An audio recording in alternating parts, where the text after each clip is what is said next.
No livro de Gênesis, no capítulo 15, versículo 1, encontramos esta palavra que diz assim: Depois destas coisas, veio a palavra do Senhor a Abrão em visão, dizendo: Não temas, não temas, Abraão. Eu sou o teu escudo, o teu grandíssimo galardão.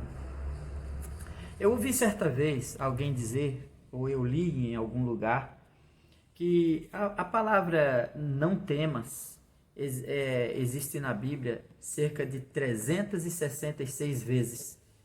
O equivalente, não tenha medo, não temas, não temereis, não temerás e por aí vai. Nesse sentido, para não ter medo.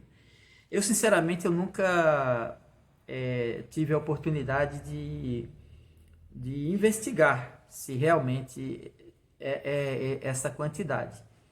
Mas não precisava nem ser tudo isso, porque se refere então que uma vez que diz assim, não temas para cada dia do ano, né? Uma vez que existem aí os anos bissexto. Então, por isso que tem 366 vezes a palavra dizendo não temas. Mas para mim, eu não precisaria contar isso. Eu acho de pouco proveito. Acho que a gente não precisa disso. Não precisaria estar escrito 366 vezes. Às vezes que nós costumamos olhar, e quem lê a Bíblia, quem costuma ter esse contato com a palavra de Deus, ele sabe que existe uma grande diferença entre quem serve a Deus e quem não serve, entre o justo e o ímpio, entre aqueles que têm fé em Deus e aqueles que não têm. Mas eu encontrei que li essa palavra no capítulo 15 de Gênesis, porque me parece que é a primeira vez que essa palavra aparece é quando Deus fala com Abraão: Abraão, não temas. E se Deus disse para Abraão, não temas, certamente ele tinha algum medo, algum temor no coração dele, né? Ele tinha vindo de uma guerra, houve ali uma guerra de 4 reis contra 5, onde Abraão juntou um povo na sua volta, um exército, e foi libertar o sobrinho dele, Ló. Então, quando ele voltou da batalha, Deus fala isso para ele. Certamente, devia haver algum receio de Abraão de que houvesse uma vingança, de que houvesse uma retaliação, de que os inimigos deles voltassem a se reunir contra eles e coisa desse tipo. E Deus foi lá e tranquilizou ele a primeira vez, dizendo assim: Abraão, não temas, não tenha medo. Eu sou o teu grandíssimo galardão. Eu sou o teu galardão. Ou o teu galardão será grande. Alguma coisa assim. Mas o mais importante é que ele diz assim: eu sou o teu escudo. Sou eu que te defendo.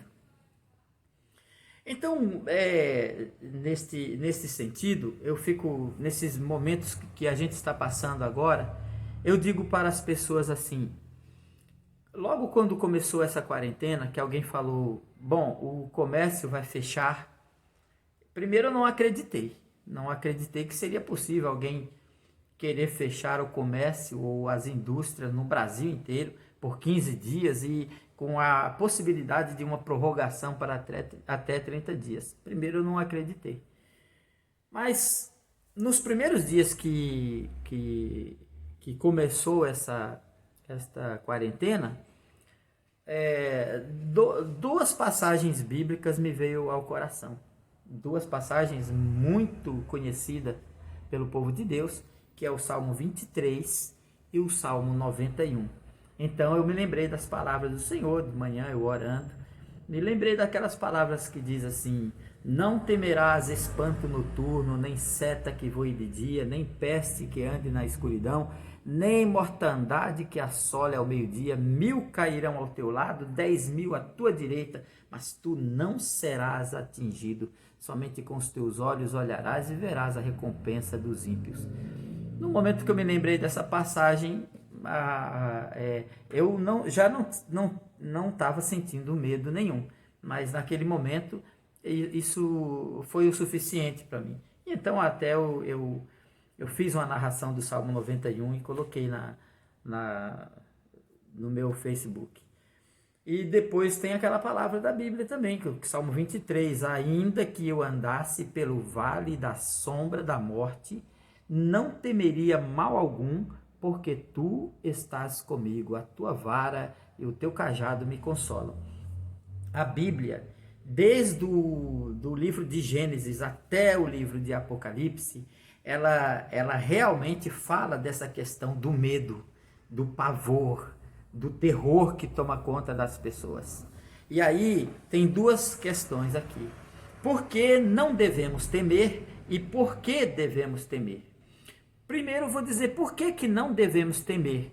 Aqueles que são crentes, que são filhos de Deus, não devem temer. Ele tem material de sobra, suporte de sobra na Bíblia. Quando você lê, por exemplo, que na noite da morte dos primogênitos no Egito, o anjo da morte passou ceifando a vida dos primogênitos de todo o Egito, mas o povo de Deus estava guardado.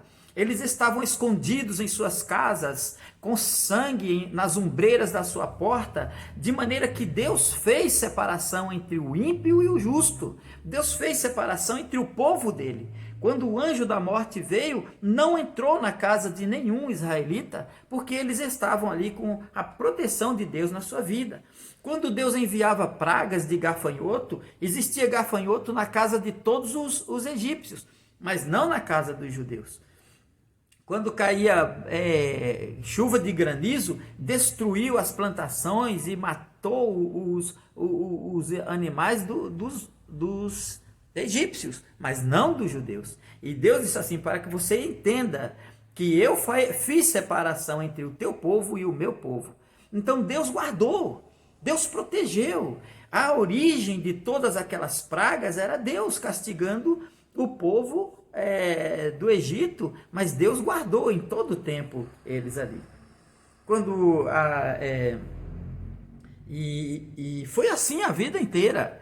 Nós entendemos que quando Abraão, por exemplo, passou fome, não tinha fome, tinha fome em toda a terra, mas a providência divina fazia com que havia comida em outro lugar. Então sempre Deus abre uma porta de escape. Há sempre uma porta de escape para o povo de Deus, para os servos de Deus. Não tem razão para temer, porque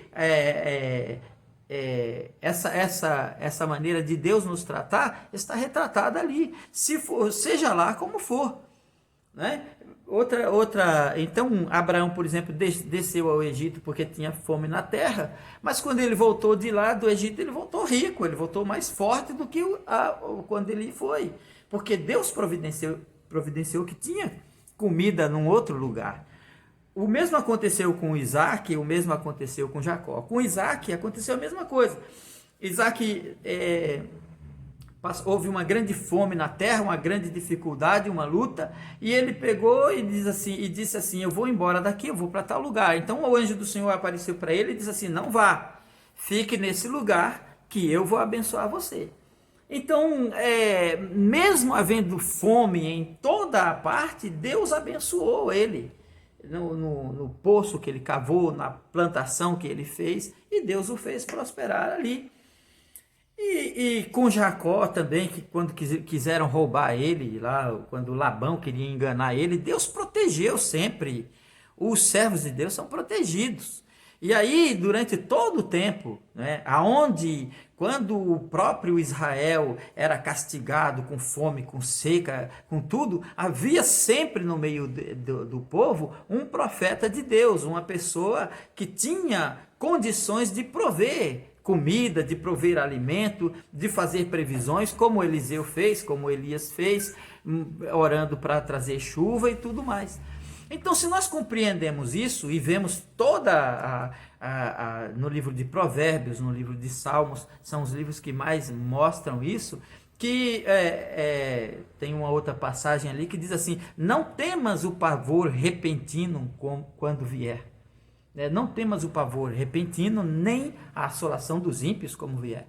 Então, um crente que confia em Deus, que tem fé em Deus, não precisa ter medo de passar fome, não precisa ter medo de perder o emprego, não precisa ter medo de nada, porque aconteça o que acontecer, Deus abrirá uma porta de escape para o seu povo. Deus abrirá uma porta de escape, sempre foi assim.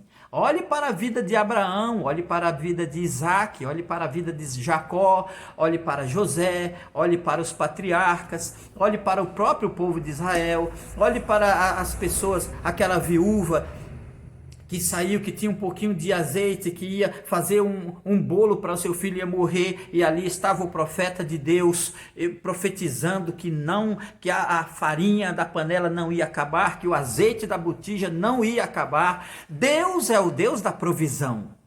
Deus é o Deus da provisão. Então não existe razão, não existe motivos para o povo de Deus ter medo, ter pavor, ficar amedrontado. Não existe razão para isso. Se você tem fé em Deus e na palavra de Deus, se a sua consciência está em paz com Deus, você não tem nada a temer. Você só tem que agradecer, louvar e glorificar a Deus, porque Ele te dará o sustento, Ele te dará, não importa. Você diz, mas eu perdi meu emprego, não importa. Deus é quem vai abrir a porta para você, Ele abrirá uma porta de escape. Não temas, não temas, eu sou contigo. Não temerás espanto noturno, nem peste, nem nada. Quem é crente, quem confia em Deus, quem tem fé em Jesus Cristo, quem confia na palavra de Deus, quem tem uma consciência limpa de que anda com Deus, fazendo a vontade de Deus, não precisa ter medo. Não há razão nem motivo para temor. Mas há um motivo para ter medo, aí sim. Se você estava entre aquelas pessoas que ofendem a Deus, a Bíblia diz que os homens desmaiarão de terror apenas na expectativa das coisas que sobrevirão ao mundo. A pessoa para os ímpios devem ter medo, sim.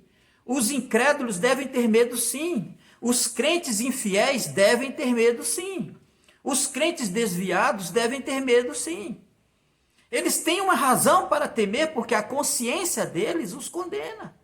Então eles vão correr, eu não tinha tempo de ir para a igreja, então agora eu vou orar. Eu não tinha tempo de jejuar, eu não tinha tempo de orar. Irmão, vamos orar. Mas o que você estava fazendo quando você estava na igreja? O que você estava fazendo? Agora, o pavor repentino. De repente, se você entender que este vírus que está aí, ele mais apavora do que mata. Nós vemos o pavor no coração das pessoas. Por mais que alguém diga que isso é uma coisa normal, que isso é uma praga normal, isso é uma epidemia como tantas outras, não importa, as pessoas, o medo tomou conta do coração das pessoas, o pavor, o medo, a angústia, o desespero, eles estão com medo, apavorados. Nós vemos as pessoas, o medo de uma coisa que não existe. Então há um motivo para temer, porque o pavor existe. A Bíblia diz assim, não temas o pavor repentino. Então não é só a questão da epidemia que está matando e destruindo nos países da Europa e nos Estados Unidos, mas é um medo. O vírus pode não ter causado tanto danos, quanto o medo está causando dano nas pessoas. E se essas pessoas não estão debaixo da proteção divina, elas têm sim razão para temer. Porque quem está guardado pela palavra de Deus, guardado debaixo do sangue de Jesus Cristo, não tem medo. Depois deste vídeo, eu vou fazer um vídeo a respeito da vinda de Jesus, que é muito interessante a respeito daqueles que acham que Jesus vai vir antes da tribulação, outros acham que Jesus vem depois da tribulação, outros acham que Jesus vai vir no meio da tribulação. Então, eu quero falar sobre isso para os irmãos, né? Quero falar sobre esse assunto que é muito interessante, né? E que influencia muito na maneira de viver das pessoas, na maneira de ver as coisas, né? Então, você não precisa ter medo, né? Você é filho de Deus, você é um servo do Senhor, porque essas coisas vêm mesmo, né? Uns são atingidos pela doença e pela morte, outros são atingidos pelo pavor e pelo medo e pelo desespero, e outros pelo aperto, né, que virá, né, com muito mais força do que o que essa doença, o que essa epidemia causou, praticamente não começou ainda, porque isso nós vamos ver daqui a alguns dias, né? Ninguém pode prever o cenário que será o Brasil e o mundo daqui a alguns meses, né? Quando tudo voltar, porque o mundo inteiro praticamente parou por 30 dias, né? E outros vão parar por mais tempo aí. Isso vai trazer um aperto, uma angústia que é sem tamanho para os moradores da terra, para os ímpios, para os incrédulos, para os infiéis, né? E entre esses infiéis, os crentes que são infiéis, que não vigiaram, que não andaram, que não andaram como deve andar. Aí eu fico pensando, imagina se isso fosse a volta de Jesus. Imagina se isso agora fosse a volta de Jesus. Quanto crente correndo para orar, para se consertar com Deus, para oferecer não sei o que lá, para oferecer jejum, para isso, né, pedindo, buscando, irmão, nós temos que buscar, nós temos que se reconciliar com Deus. Ora, se fosse a vinda de Jesus, você já teria ficado. Né? Essas pessoas que estão correndo agora, vamos orar, meu Deus do céu, vamos orar? Aonde? Não é a igreja uma casa de oração? Não é ali o lugar de orar? Não é ali o lugar de buscar a Deus? Não é ali o lugar de se arrepender? De pedir misericórdia, de pedir proteção? Então aí você chega agora para uma pessoa dessa e diz assim, não temas, é mesmo que não dizer nada. Não tenha medo, não vai faltar, sim, mas está faltando, mas não tenha medo, mas não adianta. Você consegue fazer uma pessoa acreditar nisso? Não tenha medo, uma pessoa que está com a consciência manchada pelo pecado, pela desobediência, pela rebeldia, pela infidelidade para com Deus. Como convencê-la a não ter medo? Como convencer a não ter medo? Mas aquele que é fiel, né, não deve ter medo de nada. A Bíblia diz, não temas. Não tema, povo meu, não temas, ó bichinho de Jacó, povozinho de Israel, não temas, eu sou o teu Deus, eu sou a tua força, eu estou contigo, né? Nenhum mal te sucederá. Quando passares pelas águas, estarei contigo, quando pelos rios, eles não te submergirão. Quando passares pelo fogo, não te queimarás, nem a chama arderá em ti. Esta é a garantia daquele que serve a Deus, daquele que vive com Deus, né? E outra vez vereis a diferença entre o que serve a Deus e o que não serve. Essa é a diferença. Então, se você não tem sido fiel a Deus, você tem motivo, sim, para ter medo. E corra, se converta, peça misericórdia a Deus, peça ajuda. Mas para os crentes fiéis, os escolhidos do Senhor, você não tem nenhum motivo para temer. Confia em Deus de todo o teu coração, que o Senhor será a tua salvação, o Senhor será o teu socorro, e no meio de toda a tribulação, Deus te fará muito forte. Que Deus te abençoe, que Deus te guarde, que Deus te faça refletir, já que Jesus não veio agora, a nossa conversão, a nossa oração, as nossas súplicas, pode servir para nós para adiante. Mas esse tempo de dificuldade vai trazer muita angústia, muita dor, muita tristeza e tribulação para aqueles que são infiéis. Que Deus tenha misericórdia dessas pessoas e que Deus ajude e guarde e proteja os fiéis, o seu povo. É assim que eu acredito. Em nome de Jesus Cristo. Deus vos abençoe. Amém.